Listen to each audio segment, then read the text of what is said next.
ഗുളിക ദോഷം എന്ന് പറയുന്നത് നമുക്ക് ഗുളികൻ്റെ ദൃഷ്ടി അത് നമ്മളെ നയിക്കുന്ന ഒരാളാണ്. നമ്മളെ നയിക്കുക എന്ന് പറയാം. നമ്മൾ ഏത് വഴിക്ക് പോകണം, ഏത് വാക്ക് പറയണം, എന്ത് ഉച്ചരിക്കണം, ഇതൊക്കെയാണ് നമ്മുടെ വാക്കിലേക്കാണ് ഈ ഗുളികൻ്റെയൊക്കെ ഉപദ്രവങ്ങൾ വരുന്നത്. അതൊക്കെ നമ്മൾ പ്രവൃത്തി ശരിയല്ല എന്നുണ്ടെങ്കിൽ ഒരാളോട് അസഭ്യം പറഞ്ഞാൽ അവൻ്റെ ശരീരത്തിലിരിക്കുന്ന ആ പൊട്ട വാക്ക് അത് ഗുളികനായി മാറും. അത് വാക്കുകൾ ഒരുപാട് നമ്മൾ വലിയ വലിയ വലിയ പ്രശ്നങ്ങളിലേക്ക് അത് കടന്നു പോകും.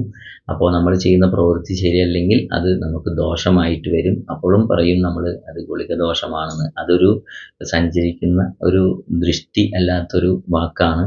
അപ്പം അതുകൊണ്ട് അത് നോക്കിയും കണ്ട് നമ്മൾ പ്രവർത്തിച്ചില്ലെങ്കിൽ അത് ഗുളിക ദോഷം എന്നൊക്കെ പറയും.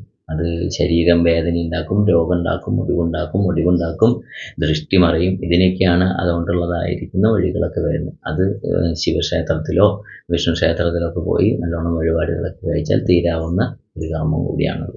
ചില വ്യക്തികൾ ഇങ്ങനെ നേരിട്ട് കണ്ടിട്ട് കഴിഞ്ഞാൽ ഗുളികൻ കയറും. അത് ദൃഷ്ടി ബാധിക്കാന്നൊക്കെ പറയുന്നത് കേൾക്കാം. കരിങ്കണ്ണ് ഏറ്റു, ദൃഷ്ടി ബാധിച്ചു എന്നൊക്കെ പറയാം. അപ്പം നമ്മൾ അതിന് ഒരുപാട് ചിട്ടകളൊക്കെ നമ്മുടെ ഈ ഭൂമിയിൽ നടന്നു പോകുന്നുണ്ട്.